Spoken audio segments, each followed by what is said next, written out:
दर्शकवृन्द नमस्कार। सामाजिक विकृति विरुद्ध निरन्तर खबरदारी कार्यक्रम निगरानीमा स्वागत छ। म शङ्कर मोक्तान।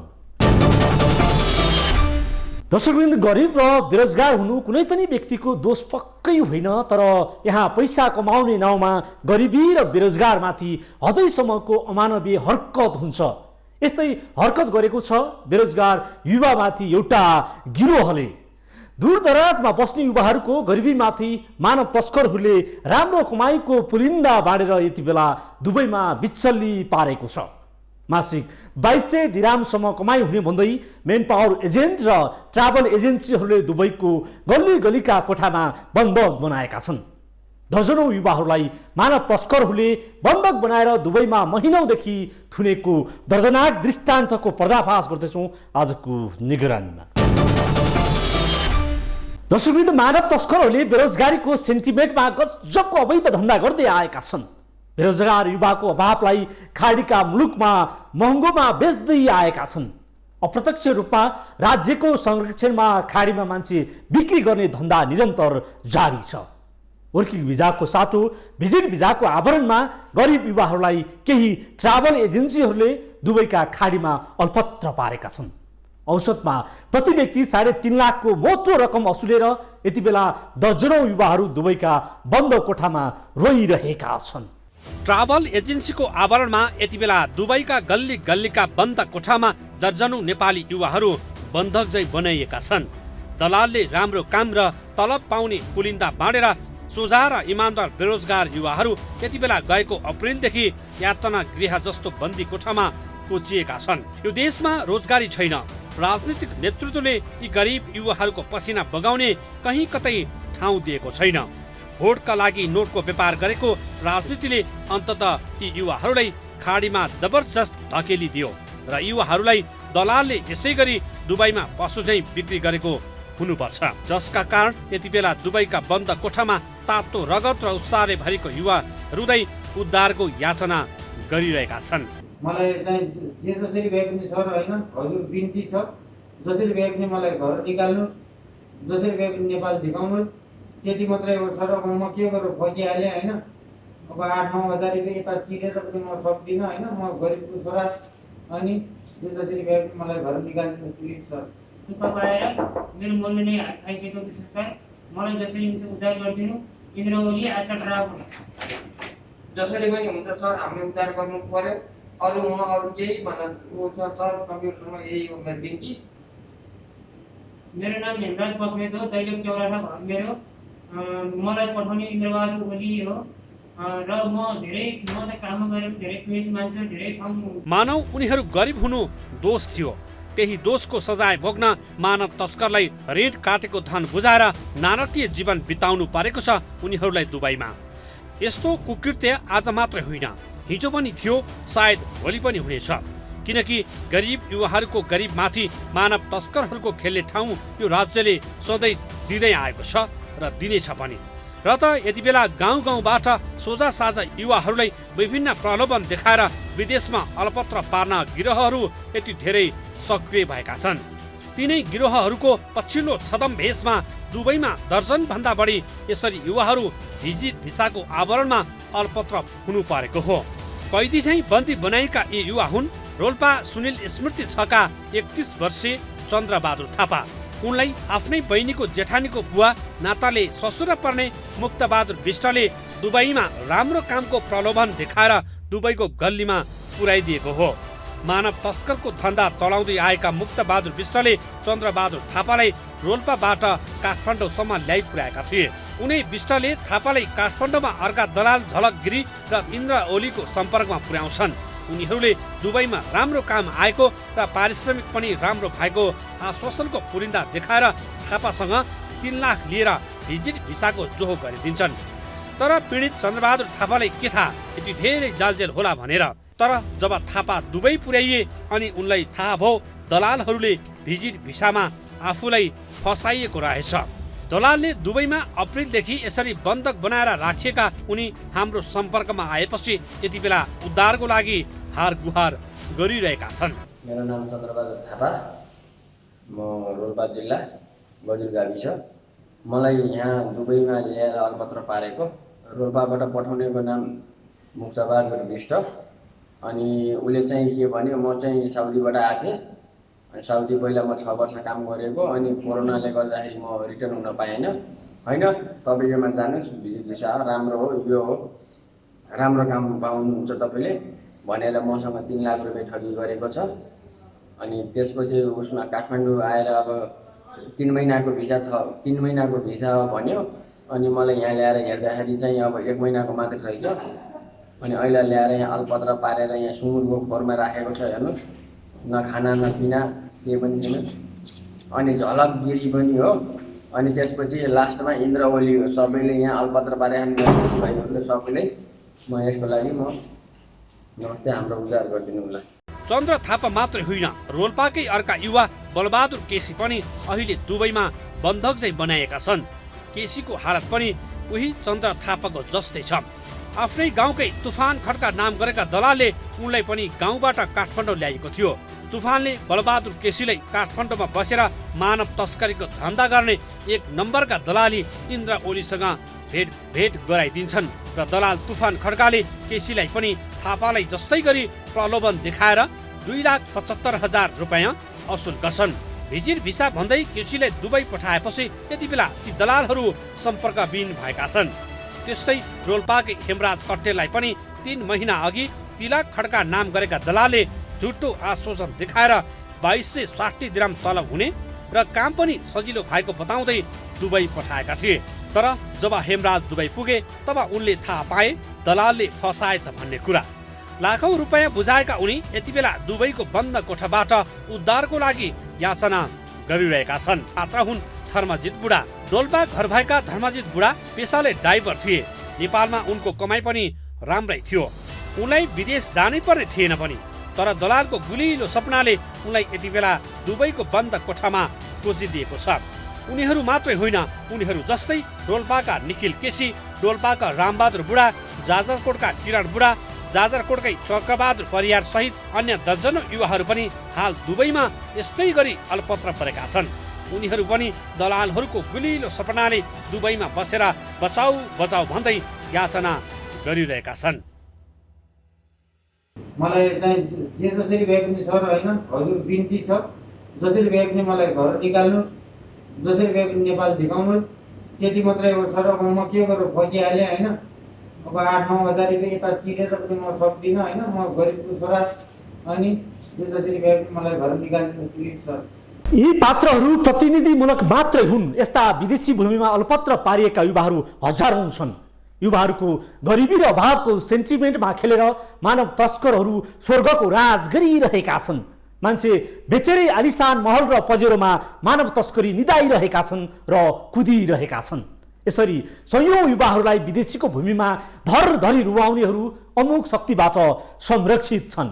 यस्ता नियति पटक पटक नेपाली युवाहरूले भोग्न परिरहेको छ।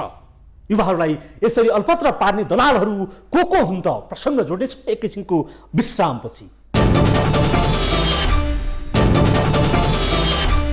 गाउँबाट बेरोजगारीले लखेटेपछि यस्ता दलालको फन्दामा युवाहरू पर्ने गरेका छन्।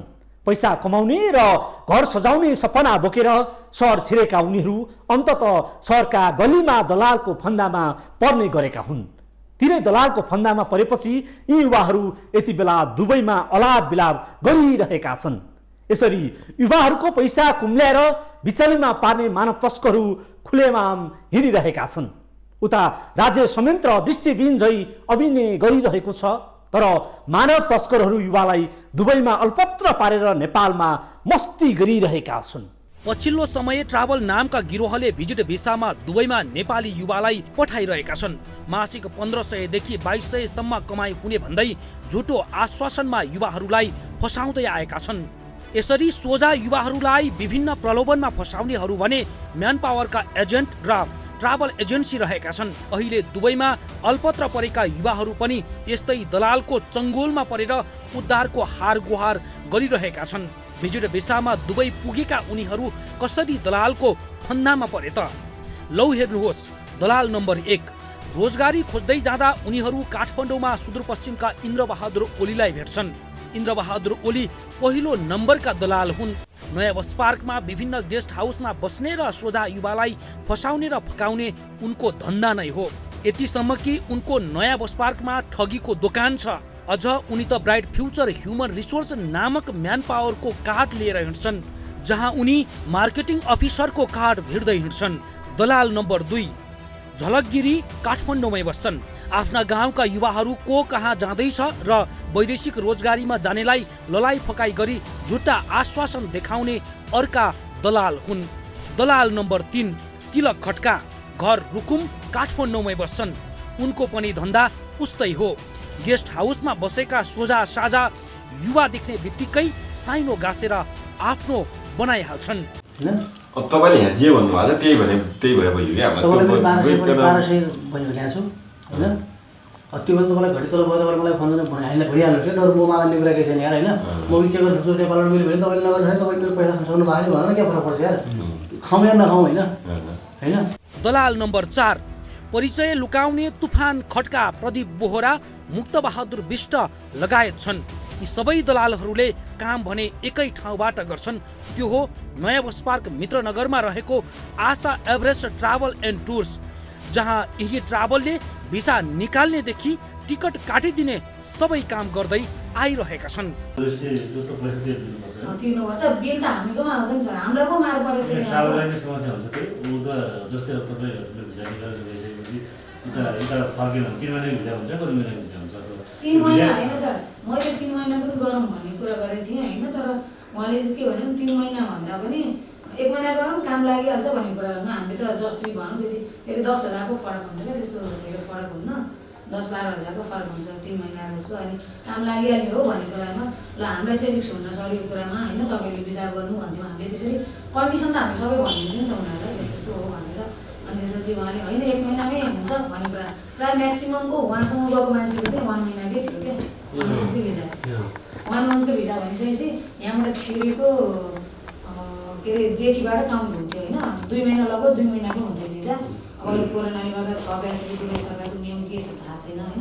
अन्त त्यसपछि 29 दिन भएपछि ओभरस्टे हालिदिइहाल्छ नि त। अहिले अल्पत्र परेका सबैजना यही ट्राभलबाट पठाएका युवाहरू हुन्। सुरुमा त यो ट्राभलले आफूहरूले कुनै यस्तो काम नगरेकोसम्म भन्न भ्याए। ट्राभलका कार्यकारी निर्देशक सुजन आचार्यले हामीलाई ढाँटी नै रहे।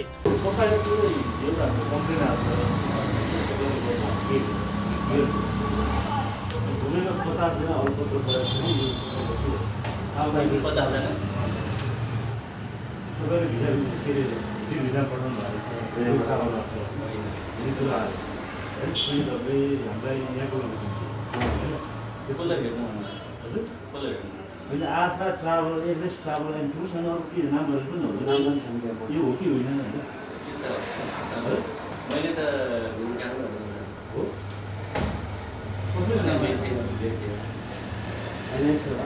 तपाईँको यो ट्राभल भयो त तपाईँको चाहिँ जन बिगार्ने व्यक्तिहरू फेरि यहाँ मार्फतै काम गर्दो रहेछ भनेको होइन। यस्तो छ हाम्रो यहाँ पनि छ एउटा बस्न पनि छ है। अब आशा पेसा बिहानी आशा होइन मैले त कामै गरेँ, मैले कामै गर्दिनँ। उहाँ मेरो नाम भनेको सुजन आचार्य हो होइन। यो चाहिँ मेरो नामसँग मसँग कुरा गर्छु। मेरो नाम किनभने बस पार्कमा मित्रनगर गेटबाट भित्रपट्टि एकैछिनको विश्रामपछि।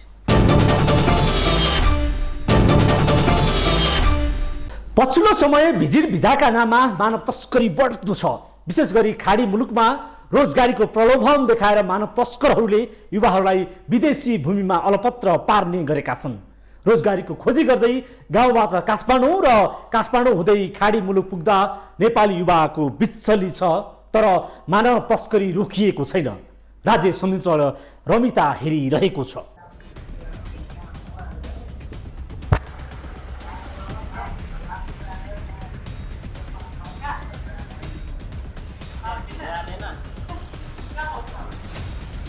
रोजगारीका लागि भिजिट भिजामा जानु कानुन त गलत हो। विदेशमा रोजगारीका लागि जाने हो भने वर्किङ भिजामा श्रम स्वीकृति लिएर जानुपर्ने प्रावधान छ। तर पनि घुम्ने भिजाको आवरणमा सयौं नागरिक रोजगारीका लागि युएई लगायतका देशमा पुगेका छन्। खुलेआम नेपाली एयरपोर्टबाटै मानव तस्करी भइरहेको छ। राज्य संयन्त्रहरू आँखा चिम्लिरहेका छन्। मानव तस्करले एयरपोर्ट निजी घरको आँगन झै बनाएका छन्। त्यही आँगनबाट हजारौं युवा पैसा कमाउने लोभमा दलाललाई मोटो रकम बुझाउन विवश छन्। आँखे अघि सिधा मानव तस्करी भइरहँदा पनि राज्य संयन्त्र अझै थाहा नपाए झै गरिरहेकै छ। थाहा पनि कसरी पाओस्? राज्य संयन्त्रले। तस्करहरूले मुखमा पैसाको बुझो लगाउँदै आएका छन् र निर्वाध रूपमा कल्कलाउँदा युवाको भावनामा दलालहरूले तस्करी गर्न हिम्मत राखेकै हुनुपर्छ। तैचुप र मैचुपका बीच दलालले धन्दा चलाइरहेकै छ वर्षौंदेखि। वैदेशिक रोजगारीलाई व्यवस्थित गर्ने निकाय वैदेशिक रोजगार विभाग हो। वैदेशिक रोजगार विभाग मानव तस्करहरूको कहीँ न कतैबाट प्रभावित छ। विभाग बाख्रातिर होइन बाघतिरै लाग्दै आएको छ, किनकि म्यानपावरहरूले हजारौं युवाहरूबाट मोटो रकम असुलेर विभागका हाकिमलाईसम्म बिलो बट्टो पुर्याउने गर्दछन्। अनि कसरी विभागले पीडितलाई न्याय दिन्छ त? त्यसैमा पनि विभागलाई बहाना गर्न सजिलो भएको छ। दुबईमा ट्राभल एजेन्सीका नाउँमा अलपत्र पारिएकाहरूको पक्षमा बोल्नै परेन। भिजिट भिजाबाट रोजगारी खोज्दै खाडीसम्म पुग्नेहरूका लागि वैदेशिक रोजगारी विभागले क्षेत्राधिकार नभएको भन्दै पन्छिन खुबै सजिलो भएको छ। वैदेशिक रोजगारीमा वैदेशिक रोजगारको श्रम स्वीकृति लिएर गएका मान्छेहरूलाई हाम्रो चाहिँ जिम्मेवारी हुन्छ। हामी हेर्छौँ उहाँहरूलाई। त्यो चाहिँ इन्डिभिजुअल गए पनि हुन्छ अथवा संस्था भयो कुनै मेनपावरबाट गए पनि हामी त्यसमा चाहिँ हामी हेर्छौँ। उनीहरूले यहाँ श्रम सम्झौतामा उल्लेख भएको बमोजिमको काम पाएनन् भने अथवा त्यो स्यालेरी पाएनन् भने त्यो सुविधा पाएनन् भने हामी अब चाहिँ यहाँको मेनपावरलाई भनेर हुन्छ कि कारवाही गरेर हुन्छ कि उहाँ राजदूतावासलाई गुहारेर हुन्छ कि के गरेर हुन्छ हामी कारवाही गर्छौँ। हामी चाहिँ त्यसलाई चाहिँ गर्छौँ। त्यसको चाहिँ कामदारहरूको न्याय स्थापित गर्न हामी प्रयास गर्छौँ। कतिपय भएका पनि छन्। तर अब भिजिट भिसाको हकमा चाहिँ हाम्रो चाहिँ त्यो चाहिँ कार्यक्षेत्रभित्र पर्दैन। भिजिट भिसा भनेकै घुम्न जाने हो, काम गर्न जाने नि होइन। अनि घुम्न जाँदाखेरि 4-5 लाख रुपियाँ खर्च गरेर जाने यस्तो कुरा चाहिँ यो चाहिँ जनता नै सचेत भइदिनु पर्यो। यो चाहिँ हाम्रो चाहिँ जो रिस्ट्रिक्सन परेन। हामी वैदेशिक रोजगार ऐन बमोजिम वैदेशिक रोजगारको लागि श्रम स्वीकृति लिएर गएको भने हामी चाहिँ त्यस्तोमा चाहिँ हामी हेर्छौँ। आफ्नो नागरिक विदेशमा अल्पत्र पर्दा उद्धार गर्ने राज्यको जिम्मेवारी र दायित्व राज्यकै हो। आफ्ना कूटनीतिक सूत्रको माध्यमबाट अप्ठ्यारोमा परेकाहरूको उद्धार हुनै पर्ने हो। तर महिनौं दिनदेखि रोजगारीको लोभ देखाएर दलालहरूले युवाहरूलाई विदेशका विभिन्न ठाउँमा बन्धक बनाएका छन्। यसरी नेपाली युवा दलालको सेटिङमा अल्पत्र पारिदा परराष्ट्रले मुख समेत खोल्दैन। कूटनीतिक माध्यमबाट पहल गर्नु त कता हो कता, उल्टै यस विषयमा परराष्ट्र मन्त्रालय चासो नै देखाउँदैनन्। समन्वय र जानकारी सरकारी अड्डाबीच हुनुपर्ने हो, तर ती अड्डाहरूलाई समन्वय भन्ने कुन चरीको नाउँ हो थाहै नभइजे गर्दछन्। युवाहरू विदेशमा महिनौदेखि बिचलीमा पर्दा समेत यिनीहरूको कानमा बतास चल्दैन, न्यूनतम मानवीयता समेत देखाउँदैनन्। त्यसैमा पनि भिजिट भिजाका नाउँमा वैदेशिक रोजगारीमा जानेहरूलाई अध्यागमन विभागले रोक्नु पर्ने हो। तर किन रोक्थ्यो विभागले? विभागका हाकिमहरू पनि दलालको खरिदमा परेको हुनुपर्छ र थाहा पाए पनि नपाए झै गरेका होलान्। भ्रमणका लागि विदेश हिँडेका हो कि कमाउन हिँडेको यसको कुनै निर्कल गर्दैन अध्यागमन विभाग। यसरी दलालले एयरपोर्टबाट कलिला युवालाई पैसाको बिटो लिएर विदेश पुर्याउँदा पनि अध्यागमन विभाग रमिते बन्दै आएको छ। यो भिजिट भिसामा जानेहरूको विषय अध्यागमनको लागि धेरै समय अगाडिदेखि नै प्रमुख कन्सर्नको विषय चाहिँ हो। यद्यपि म यहाँ आएको करिब 3 महिना पुग्न आँट्दैछ र यो बिचमा चाहिँ लकडाउन पनि भयो, अन्तर्राष्ट्रिय उडानहरू बन्द पनि भयो। अहिले पनि सीमित मात्रामा मात्रै उडान छ। त्यस कारणले गर्दाखेरि यो विषय अहिलेलाई त्यति टड्कारो विषयको रूपमा आएको छैन। तर निकट भविष्यमा यो फेरि टड्कारो विषय बन्छ भन्ने कुरामा हामी जानकार छौँ। त्यही जानकार भएकै कारणले हामी अहिले सरकारवालाहरूसँग छलफल परामर्शको चरणमा छौँ। छलफल परामर्श गरिसकेपछि हामीले एउटा कार्यसञ्चालन कार्यविधि जसलाई हामी एसओपी भन्छौँ, यो भिजिट भिसामा विदेश जाने नागरिकहरूको प्रस्थानलाई व्यवस्थापन गर्ने सम्बन्धी एउटा कार्यसञ्चालन कार्यविधि हामी बनाउँदैछौँ। त्यो कार्यविधिले सन्तुलन के कुराको मिलाउँछ भन्दाखेरि एउटा मान्छेको घुम्न जाने अधिकार पनि त्यो सङ्कुचित नहोस्, त्यसबाट वञ्चित हुन नपरोस्, जेन्युन मान्छेहरूले दुःख पाउने अवस्था नहोस्। र अर्को कुरा, अर्काले ललै फकाइ गरेर त्यो काम लगाइदिन्छु भनेर भिजिट भिसामा विदेश लगेर अल्पत्र पार्ने अवस्था पनि नहोस्। ती सबै कुरालाई समाधान गर्ने हिसाबले एउटा चाहिँ उपयुक्त माध्यम के हुन्छ भनेर हामी छलफलको चरणमा छौँ। छलफल पश्चात जे हामीलाई सल्लाह सुझाव कन्क्लुजन प्राप्त हुन्छ त्यसका आधारमा एसओपी बनाएर हामी काम गर्छौँ।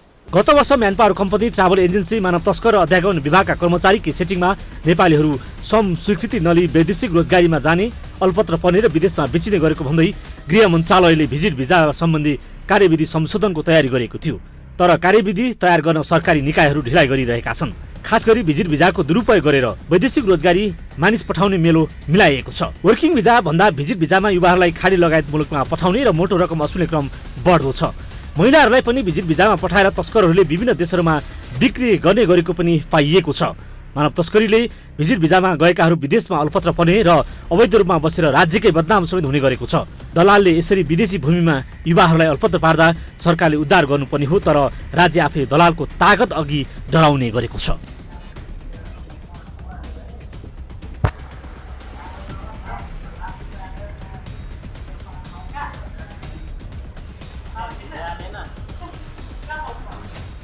भिजिट भिजामा पुगेका युवा अल्पत्र परेका छन्। दलालका कारण महिनौदेखि बन्द कोठामा थुनिएका छन्।